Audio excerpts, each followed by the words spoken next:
नमस्ते स्टूडेंट्स।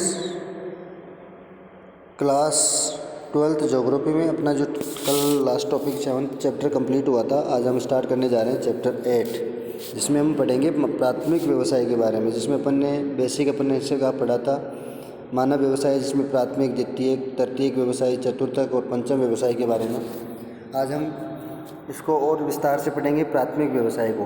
तो प्राथमिक व्यवसाय के बारे में हम पिछले अध्याय में कुछ मात्रा पढ़ चुके हैं। तो आज इसके अंतर्गत विश्व के प्रमुख प्राथमिक व्यवसाय जो है कौन कौन से शामिल किए जाते हैं वो इसमें अपन देखते हैं।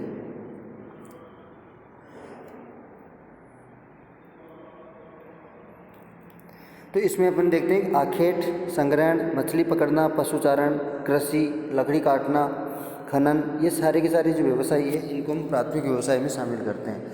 ये प्राथमिक व्यवसाय का ही पार्ट माना गया है। इसमें सबसे पहला आता है आखेट।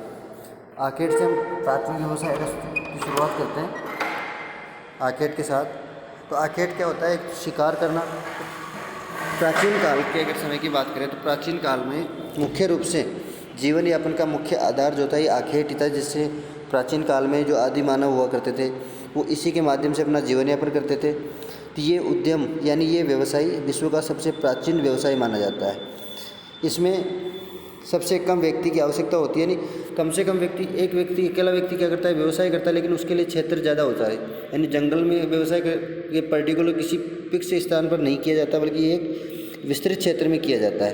तो इसके लिए व्यक्तियों की आवश्यकता कम होती है, लेकिन किसी आर्थिक क्रिया की अपेक्षा, आर्थिक क्रिया में कोई भी अन्य कार्य कर रहे हैं उस कार्य की अपेक्षा इसके लिए क्षेत्र की आवश्यकता ज़्यादा होती है।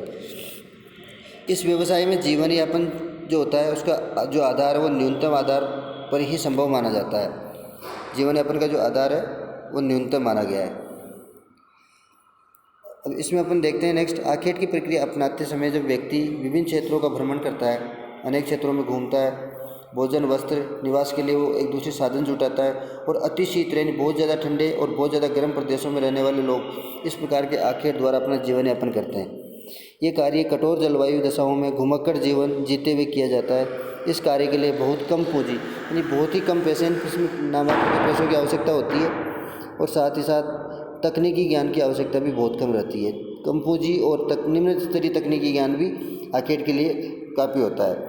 इसमें भोजन अधिशेष नहीं रहता, यानी अपन जो अन्य व्यवसाय करते हैं उसमें अगर वो शेष रह जाता है तो नेक्स्ट टाइम उसका उपयोग कर सकते हैं, लेकिन इसके द्वारा किया हुआ जो आखेट के द्वारा जो भोजन संग्रहण किया जाता है, भोजन या किसी जीव का शिकार किया जाता है, तो उसको क्या होता है, हम लंबे समय तक अधिशेष यानी बकाया नहीं छोड़ सकते, क्योंकि अधिशेष रहने के बाद में वो क्या होता है, खराब हो जाता है, समाप्त हो जाता है।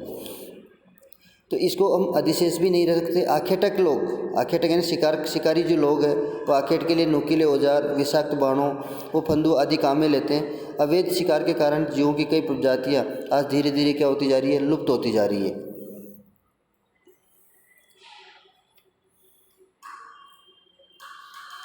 तो ये प्रजातियाँ धीरे धीरे लुप्त हो रही है शिकार के कारण। इसलिए हमारे जो भारत सरकार है इसने क्या किया, शिकार के ऊपर प्रतिबंध लगा दिया है। उसके बावजूद भी कई जगह बहुत सारे क्षेत्र ऐसे होते हैं जहाँ पर प्रतिबंध के बावजूद शिकार होता है, जिससे इन प्रजातियों के नष्ट होने का खतरा मंडरा रहा है। बहुत सारी शिकार के कारण जीवों की कई सारी प्रजातियाँ विलुप्त हो गई। ये संकटापन्न है, यानी समाप्त होने के कगार पर है। भारत में शिकार पर पूर्ण प्रतिबंध लगाया जा चुका है। केवल कुछ विशिष्ट प्रदेशों के निवासी जिनका मुख्य आज भी आधार, जीवन यापन का जो आधार है वो आखेट है, केवल उन क्षेत्रों को छोड़कर सभी क्षेत्रों में शिकार पर प्रतिबंध लगाया हुआ है। अब ये जो आखेट मुख्य रूप से किन किन क्षेत्रों में किया जाता है, तो उसकी अगर हम बात करते हैं तो मुख्य रूप से ये शिकार जो किया जाता है वो किन क्षेत्रों में किया जाता है ये देखते हैं। तो ये वर्तमान में निम्न क्षेत्रों में इस प्रकार का उद्यम किया जाता है। कनाडा के टुंड्रा और टेंगा प्रदेशों में एस्किमो जनजाति है वो आज भी इसी के माध्यम से अपना जीवन यापन करती है। उत्तरी साइबेरिया में रहने वाले सेमोयड्स, तुंग, याकूत, माइत, चकची, कोरियाक आदि जनजातियों द्वारा भी यही व्यवसाय अपनाया जाता है। कालारी मरुस्थल में रहने वाली बुशमैन जनजाति, कालारी मरुस्थल की जो बुशमैन जनजाति है, ये बुशमैन जनजाति भी क्या है, इसी प्रकार के व्यवसाय से अपना जीवन यापन करती है। लास्ट नीचे कांगो बेसिन, कांगो बेसिन जो है उसमें पिग्मी जनजाति द्वारा भी इस प्रकार का व्यवसाय इसमें अपनाया जाता है। मलाया में सेमांग और सकाई जनजातियों द्वारा, और बोर्निया में पुनान द्वारा, न्यू गिनी में पापुआन द्वारा, और अमेजन बेसिन में जीवारो और यांगुआ जनजातियों द्वारा इस प्रकार के व्यवसाय अपनाए जाते हैं। तो ये मुख्य रूप से आखेट और आखेट से संबंधित जनजातियाँ जो जिन क्षेत्रों में निवास करती है वो आज भी अपना जीवन यापन इसी व्यवसाय से करती है। तो नेक्स्ट वाला जो अपना व्यवसाय है वो है, अब इसमें अभी अपन देखते हैं एक और,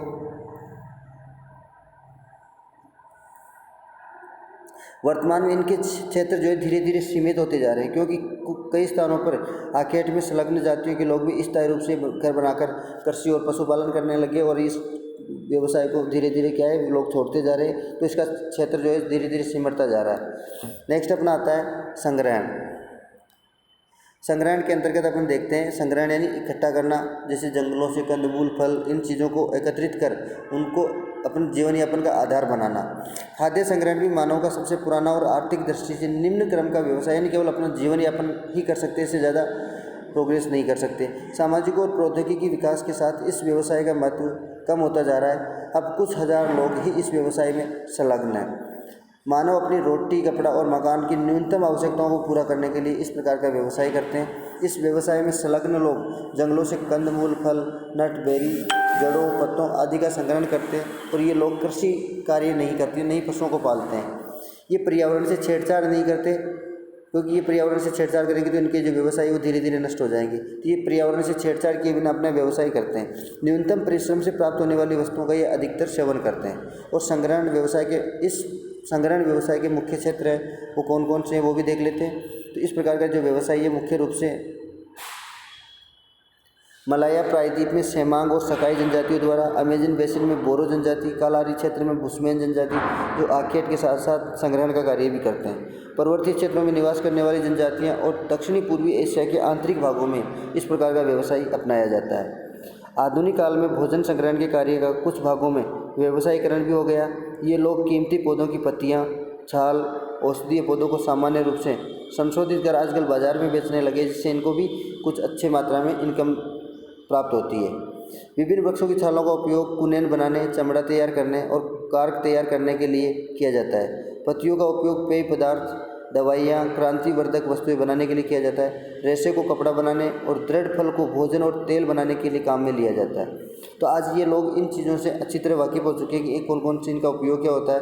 इस कारण से ये क्या करते हैं, उसका पहले से संशोधन करके उसको फिर तैयार माल को मार्केट तक पहुँचाते हैं ताकि इनको भी अच्छी इनकम प्राप्त हो सके।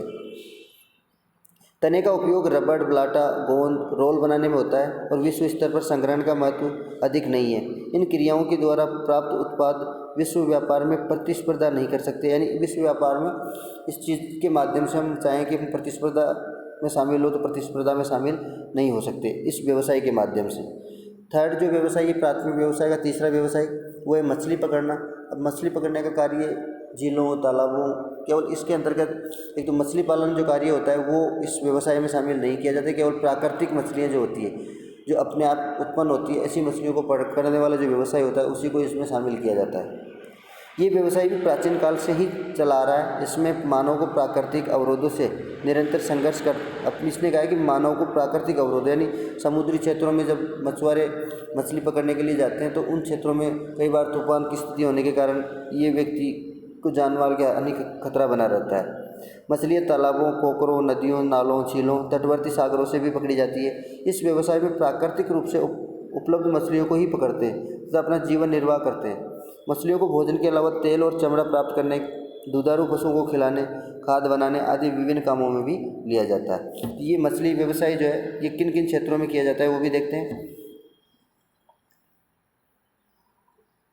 तकनीकी विकास और बढ़ती जनसंख्या की उदर पूर्ति की मांग के कारण मत्स्य व्यवसाय में आधुनिकीकरण हुआ है। मछलियाँ ताजे पानी के स्रोत और खुले और तटवर्ती क्षेत्रों समुद्रों में ही पकड़ी जाती है, क्योंकि ज़्यादातर मछलियाँ जो होती है ताजे पानी के स्रोतों में ज़्यादा मिलती है। समुद्रों में शीतोष्ण कटिबंधीय क्षेत्रों में जहाँ पर ठंडी और गर्म जलधाराएँ आकर मिलती है उन मिलन क्षेत्र पर सबसे ज़्यादा मछलियाँ पकड़ी जाती है, क्योंकि वहाँ पर सर्वाधिक मछलियाँ होती हैं। विश्व में मछली पकड़ने के प्रमुख क्षेत्र निम्न है: उत्तरी प्रशांत महासागर के तटवर्ती क्षेत्र, उत्तरी अटलांटिक महासागर, तटीय अमेरिकन क्षेत्र, उत्तरी पश्चिमी यूरोपियन क्षेत्र और जापान सागर क्षेत्र। ये मुख्य रूप से मछली पकड़ने के लिए मुख्य क्षेत्र है।